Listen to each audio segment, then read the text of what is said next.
मैं विमल यादव, स्वागत है तुम्हारा YouTube की इंग्लिश क्लासेस में।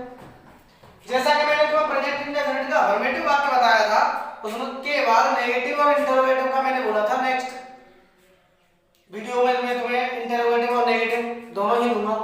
तो देखते हैं, नेगेटिव से स्टार्ट करते हैं, अफर्मेटिव के बाद आते हैं नेगेटिव पर। तो छात्रों, तुम्हें पता है कि जब तक हम अफर्मेटिव वाक्यों को नहीं सीखेंगे तब तक नेगेटिव करने का तो कोई सवाल ही नहीं उठता है। तो इससे पहले पार्ट 1 की वीडियो जरूर देख लें, उसके बाद ही नेगेटिव वाक्यों को देखें। अब बात आती है नेगेटिव वाक्यों को करने का तरीका, यानी मेथड होता है उसका। मेन चीज होती है एक वाक्य को करने का तरीका, यानी उसका मेथड। अब मेथड ये लिखा है नेगेटिव वाक्य का, यहां से आपको साफ साफ नजर आ रहा होगा। इस चीज के बिना ये वाक्य नहीं बनाए जा सकते नेगेटिव वाक्य तुम्हारे। तो देखते हैं, सबसे पहले तो हमारा सब्जेक्ट आता है, उसके बाद आता है डू नॉट और डज नॉट। ये डू नॉट और डज नॉट होती हैं, ये जो प्रेजेंट इंडेफिनिट वाक्य की हेल्पिंग वर्ब होती है, सहायक क्रियाएं। उसके बाद क्रिया की फर्स्ट फॉर्म आती है। अब मैंने तुम्हें बताया था अफर्मेटिव वाक्य में कि क्रिया की फर्स्ट फॉर्म के साथ एस और ईएस आती है, वो इस वाक्य में नहीं दर्शाई गई है क्योंकि आती ही नहीं है वो यहाँ पर। ये जो नेगेटिव वाक्य होता है उसमें डू नॉट और डज नॉट आती है, लेकिन क्रिया की फर्स्ट फॉर्म में एस और ईएस जो लगती थी अफर्मेटिव वाक्य में, वो क्या है, यहाँ से हट जाती है। उसके बाद ऑब्जेक्ट और ईटीसी, ये स्ट्रक्चर होता है वाक्य को बनाने का। ये स्ट्रक्चर अगर एक बार विद्यार्थी के दिमाग में बैठ गया, उसके बाद समझ लेना वाक्य को बनाना एकदम आसान हो जाता है। तो एक बार फोकस करें इस पर, उसके बाद वाक्यों को देखते हैं। अब बात आती है इन दोनों का यूज किया कहां जाता है, डू नॉट और डज नॉट। तो विद्यार्थियों में बता देना चाह रहा हूं तुम्हें, ये जो डज नॉट होता है वो सिंगुलर सब्जेक्ट यानी एक वचनकर्ता के साथ यूज किया जाता है, और ये जो डू नॉट होता है ये बहुवचनकर्ता के साथ, डू नॉट जो डू नॉट है वो बहुवचनकर्ता के साथ प्रयोग यानी प्लूरल सब्जेक्ट के साथ में प्रयोग किया जाता है। चलो देखते हैं वीडियो। आओ, हम बगीचे में मैच नहीं खेलते हैं, यानी ये जो सब्जेक्ट है तुम्हारा हम, इस पर हमेशा फोकस रखें, सब्जेक्ट पर। ये क्या है, हम है, वो करता है तुम्हारा, और वो भी प्लूरल है। अब प्लूरल है तो उसके हिसाब से डू नॉट या डज नॉट में से चेंज करना पड़ेगा। ये मैंने बताया था तुम्हें बहुवचन के साथ में डू नॉट का प्रयोग किया जाता है, वो उसमें लगाएंगे हम। तो सबसे पहले करता होगा वाक्य में, वहां पर ये होगी तुम्हारी क्रिया खेलना, ठीक है। मैच ये कर्म हो गया, ऑब्जेक्ट। बगीचे में ये ईटीसी हो गया आर। तो लगाओ, अब तो आसान हो जाएगा। सब्जेक्ट वी, अब वी के साथ में डू नॉट का प्रयोग किया जाएगा, डू नॉट। क्रिया की फर्स्ट फॉर्म आएगी खेलना, प्ले होता है,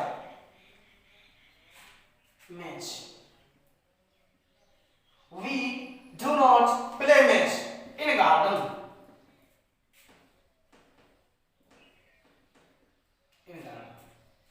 ये वाक्य तुम्हारा कंप्लीट हुआ। अब इस वाक्य में मेरे हिसाब से आपको कोई गलती या कोई भी दिक्कत नहीं होनी चाहिए। वी करता हो गया, डू नॉट हमने जो लगाई है वो यहाँ से, तो सबसे पहले सब्जेक्ट लगा दिया, उसके बाद डू नॉट डज नॉट में से एक चीज लगा दी, क्योंकि करता आपका बहुवचन है इसलिए हमने डू नॉट का चुनाव किया है। उसके बाद क्रिया की फर्स्ट फॉर्म है, क्रिया खेलना हो गया, फर्स्ट फॉर्म प्ले होती है। उसके बाद ऑब्जेक्ट और ईटीसी, ये हो गया तुम्हारा बात। अब बात आती है दूसरे वाक्य की, मेरा मित्र 10 बजे गर्म दूध नहीं पीता है। सब्जेक्ट है तुम्हारा मेरा मित्र, माय फ्रेंड।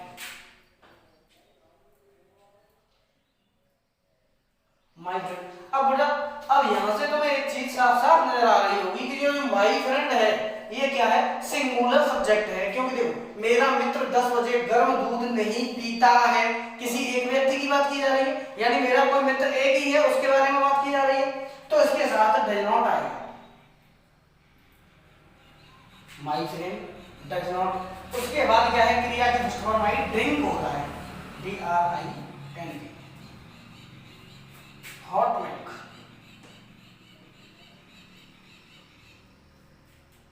अब ये जो समय दिया गया है, ये मैंने तुम्हें पहले वीडियो लेक्चर में भी बताया था कि जो समय दिया गया होता है वो हमेशा एट लगा के जोड़ा जाता है। तो एट लगा दिया 10 o'clock, एट 10 o'clock। ये जो था ये तुम्हारा नेगेटिव वाक्य था। अब बात आती है इंटरोगेटिव वाक्यों की। तो देखते हैं इंटरोगेटिव सेंटेंस। नेगेटिव वाक्यों में हमने देखा था कि subject, do not, does not, इन वाक्यों का, इन शब्दों का प्रयोग उसमें किया गया था। अब बात आती है इंटरोगेटिव वाक्यों में। तो सबसे पहले तो ये जानना परम आवश्यक होता है कि इंटरोगेटिव सेंटेंस होते क्या हैं। इंटरोगेटिव सेंटेंस आपके होते हैं प्रश्नवाचक वाक्य। अब प्रश्नवाचक वाक्य में कोई प्रश्न किया जा सकता है किसी व्यक्ति से, तो आप जान सकते हो इस चीज को कि प्रश्न हम किसी भी व्यक्ति से दो तरीके का कर सकते हैं। कितने तरीके का? दो तरीके का। यानी अब दो तरीके का प्रश्न कौन कौन सा किया जा सकता है? एक तो प्रश्न हम वो कर सकते हैं जिस प्रश्न का उत्तर वो एक ही शब्द में दे सकता है, हाँ या ना। और दूसरा प्रश्न हम वो कर सकते हैं जिसका जवाब वो हाँ में और ना में नहीं दे सकता है, उसके लिए उसे कोई ना कोई उत्तर देना पड़ेगा। तो दो तरीके का प्रश्न होता है, एक फर्स्ट टाइप रखते हैं, दूसरे को हम सेकंड टाइप रखते हैं। फर्स्ट टाइप की विधि क्या होती है? सबसे पहले हम डू और डज में से चुनाव करते हैं, यानी जब कर्ता हमारा बहुवचन होता है तो डू लगाते हैं, और कर्ता है सिंगुलर है यानी एक वचन है तो डज लगाते हैं। उसके बाद सब्जेक्ट आता है, फिर नॉट आता है, first form of the verb, object और इट। ये स्ट्रक्चर होता है फर्स्ट टाइप इंटरोगेटिव वाक्यों का।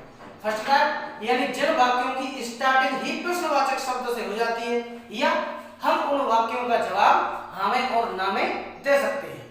जैसे क्या यह गरीब लड़की अपने कमरे में नहीं सोती? अरे नहीं सोती है, ये गरीब लड़की अपने कमरे में नहीं सोती है। इसका मतलब हमने नहीं में उत्तर दे दिया, नहीं। अगर सोती है तो बोलती है हाँ, इसका जवाब हमने हाँ में और ना में दे दिया। इसकी स्टार्टिंग भी प्रश्नवाचक शब्द से हो रही है, तो ये तुम्हारा फर्स्ट टाइप की श्रेणी में आता है। और ये वाला, ये जानवर यमुना नदी में पानी क्यों पीते हैं? प्रश्नवाचक शब्द से स्टार्टिंग इसकी नहीं हो रही है, इस वाक्य के मध्य में प्रश्नवाचक शब्द आया है। और आप फोकस कीजिए, ये जानवर यमुना नदी में पानी क्यों नहीं पीते हैं, इसका मतलब ये है कि जानवरों की संख्या ज्यादा है, उस पर ध्यान नहीं देना है। मेन बात है कि वाक्य के बीच में प्रश्नवाचक शब्द है और इस सवाल का या इस प्रश्न का जवाब हम हमें और ना में नहीं दे सकते। बताना पड़ेगा यमुना नदी में ये जानवर पानी क्यों पीते हैं। हो सकता है उन्हें प्यास लगी हो या नहीं लगी हो, पहले कुछ भी हो सकता है, वो आगे देखिए। अब बाकी को करने का तरीका, फर्स्ट मेथड और सेकंड मेथड। ये मेथड जब तक हमसे नहीं आएंगे तब तक हम किसी भी वाक्य को नहीं कर सकते। ये मैंने तुम्हें पहले भी बताया था, इस वक्त देख लेते हैं। तो सबसे पहले डू या डज लगाइए फर्स्ट टाइप इंटरोगेटिव वाक्य। तो डू या डज, अब हम कर्ता के हिसाब से लगाएंगे। कर्ता है तुम्हारा यह गरीब लड़की, ये सब्जेक्ट है। अब यह गरीब लड़की, किसी एक लड़की की बात की जा रही है, सिंगुलर सब्जेक्ट है, तो सबसे पहले तुम्हारा डज आएगा, बाकी की हेल्पिंग वर्ब डज। उसके बाद सब्जेक्ट है does this poor girl, subject हो गया। उसके बाद नॉट, क्या नहीं दिया? हाँ ये रहा, नहीं तो नॉट लगाइए इसमें, ये नॉट आ गया। First form of the verb यानी क्रिया की फर्स्ट फॉर्म स्लीप, ठीक है। उसके बाद ऑब्जेक्ट और ईटीसी। अब ऑब्जेक्ट इसमें कुछ है, अब बाद बाकी सब पूरा पार्ट ईटीसी का हो जाए। Does this poor girl not sleep in her room.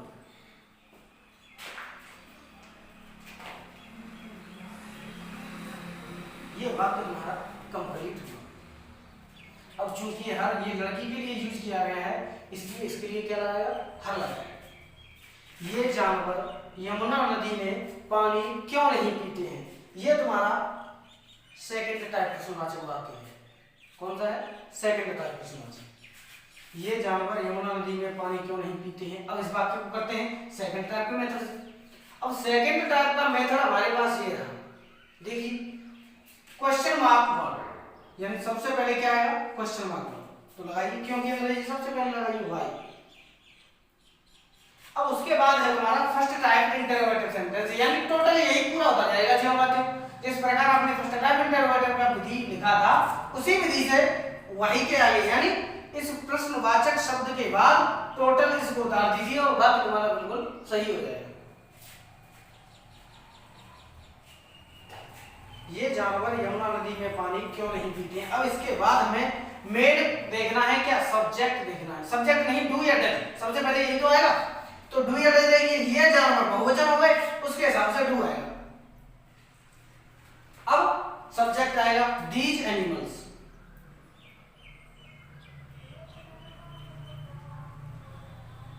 Subject होगा।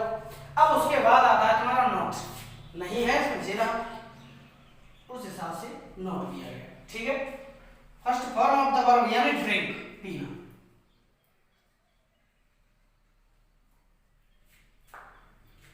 ऑब्जेक्ट और ईटीसी। अब इस वाक्य में ऑब्जेक्ट है तुम्हारा पानी,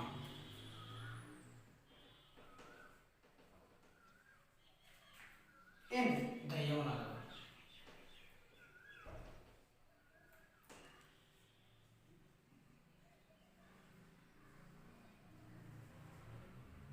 ये वाक्य तुम्हारा कंप्लीट हुआ। इस तरीके से आपको प्रेजेंट इंडेफिनिट का अफर्मेटिव वाक्य, नेगेटिव वाक्य और इंटरोगेटिव वाक्य मैंने पूर्ण तरीके से आपको ये करना सिखा दिया। उम्मीद करता हूं आप लोगों को पसंद भी आया होगा वीडियो लेक्चर। और प्रश्नवाचक वाक्य, इंटरोगेटिव सेंटेंस और नेगेटिव यानी नकारात्मक वाक्य और अफर्मेटिव सेंटेंस, उन सभी वाक्यों को आप आसानी से बनाना सीख भी गए होंगे। तो दोस्तों आज के वीडियो लेक्चर में बस इतना ही था। अगले वीडियो लेक्चर में मैं आपको कुछ ना कुछ नया देने की कोशिश करूंगा। आप अपनी कमेंट में मुझे जो भी नया वीडियो चाहते हो वो आप कमेंट में मुझे भेज सकते हो कि हमें ये वीडियो चाहिए सर, ये वीडियो चाहिए, वही मैं आपके लिए भेजता रहूंगा। ये तो सिर्फ आपके लिए मैंने एक संदेश दिया था कि इस माध्यम से आपकी ये जो पढ़ाई जो बंद रखी थी सबसे वो स्टार्ट हो सकती है। ठीक है, धन्यवाद।